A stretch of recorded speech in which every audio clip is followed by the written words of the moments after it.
Tu as connu. Tu y vas quand tu veux. Coucou, coucou, coucou, coucou, coucou, coucou. Hey, hey, hey, hey, hey.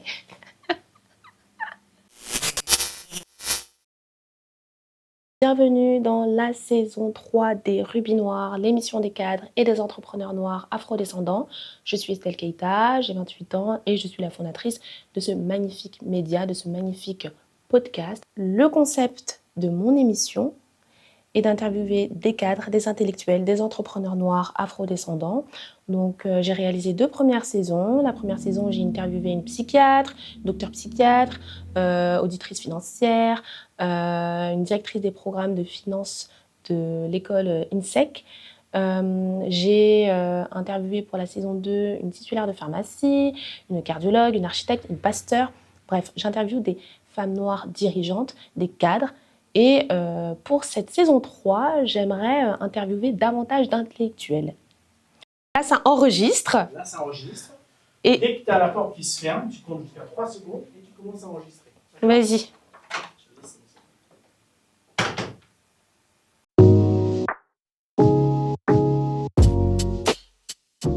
Le but donc de mon podcast est de pouvoir donner une autre représentation des personnes noires que l'on a l'habitude de voir dans les médias, peut-être d'autres rôles modèles.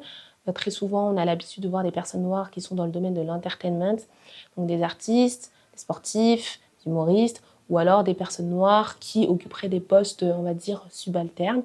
Donc moi, je viens avec un nouvel angle qui, je pense, est important. Voilà. Je suis très contente de mon podcast. J'en suis à la 3e saison. Et la 3e saison se déroule à la radio. Voilà. Donc, je suis en collaboration avec Radio Campus Paris pour l'année 2025-2026. Vous pourrez me retrouver 2 mercredis par mois à 18h. Les 2 premières saisons sont disponibles sur Spotify, Amazon, Deezer et sur YouTube. La 3e saison, alors, je ne filmerai pas la radio pendant 40-50 minutes. Il y aura des extraits pour chaque invité de 15, 20 ou 30 minutes qui seront publiés sur YouTube. Et l'intégralité des épisodes seront disponibles sur Radio Campus Paris, Amazon, Deezer, Spotify. Alors, le podcast, initialement, s'appelait Portrait de femme. Portrait de femme était un peu trop simpliste, un peu trop fourre-tout, pas symbolique. Désormais, il s'appelle Rubis Noir. Alors, le rubis, c'est élégant, c'est magnifique. Le rubis représente la force. Noir, nous sommes noirs, enfin je suis noire, mes invités sont noirs, ils sont afrodescendants, cela représente notre héritage, notre africanité, notre histoire. Donc je trouvais cela assez intéressant de pouvoir appeler mon podcast Les Rubis Noirs, et en plus j'interviewe aussi des hommes, donc c'était un peu plus inclusif. Le conseil que je pourrais vous donner, c'est de foncer, de faire ce qui vous plaît, de tenter, de faire des erreurs, oui, et de vous relever. C'est normal de faire des erreurs, mais surtout de ne jamais abandonner. Et moi, je pense que je n'abandonnerai jamais ce podcast. Il fait partie de ma vie. Je pense que c'est quelque chose que Dieu m'a destiné à faire, parce que dès que j'ai eu cette idée-là, en fait, elle ne m'a plus quittée. Et les choses se sont enchaînées. Je pense que Dieu a facilité les choses. Alors, j'ai eu quelques complications. Mon premier vidéaste m'a lâché. J'ai beaucoup pleuré, mais finalement, je me suis relevée. Ça a été très difficile. Mais je pense que, oui, j'étais vraiment déterminée. J'avais vraiment cette obsession. J'étais vraiment obsédée par ce podcast.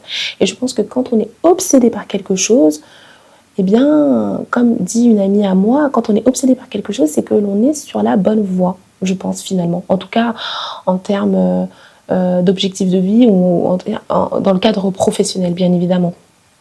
Et j'étais obsédée par ce podcast et je suis très, très, très fière de moi, parce que je me permets de contacter des gens alors que c'est stressant. Je vous assure que c'est stressant d'appeler les gens au téléphone, de leur proposer un rendez-vous pour se rencontrer ou de discuter avec parce qu'on est intéressé par leur profil, de les contacter sur les différentes plateformes. C'est stressant, mais l'exercice, je l'ai fait encore et encore et encore et encore, et je suis totalement à l'aise. Je ne suis pas journaliste, je fais un travail journalistique. Je pense que je me donne corps et âme, mais je ne suis pas journaliste, je suis une interviewer. Voilà, je pense que mon podcast est le podcast du siècle. Il faut me suivre. C'est vraiment quelque chose d'important, vraiment pour les communautés noires afrodescendantes. On a vraiment besoin de rôle modèle, on a besoin d'avoir des parcours comme cela. Vraiment, c'est hyper important. Parce que je pense qu'il y a certaines personnes, si elles avaient ce type de podcast ou ce type de profil il y a bien des années, je pense que leur choix aurait été différent. Voilà. Donc mon podcast n'est pas là pour mépriser une certaine catégorie de personnes, il est là pour donner un nouveau souffle, une nouvelle représentation. Voilà. C'est aussi simple que cela.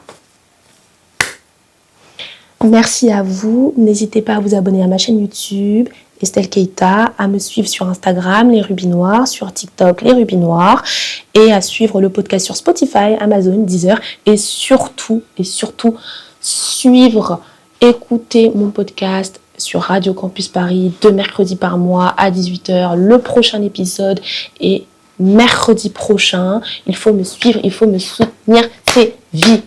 C'est le meilleur podcast de l'année, le meilleur podcast. Il y a encore peut-être plein de saisons à venir, mais ça, c'est seulement grâce à vous. Et à moi aussi. Et Dieu, qui sait. Bisous!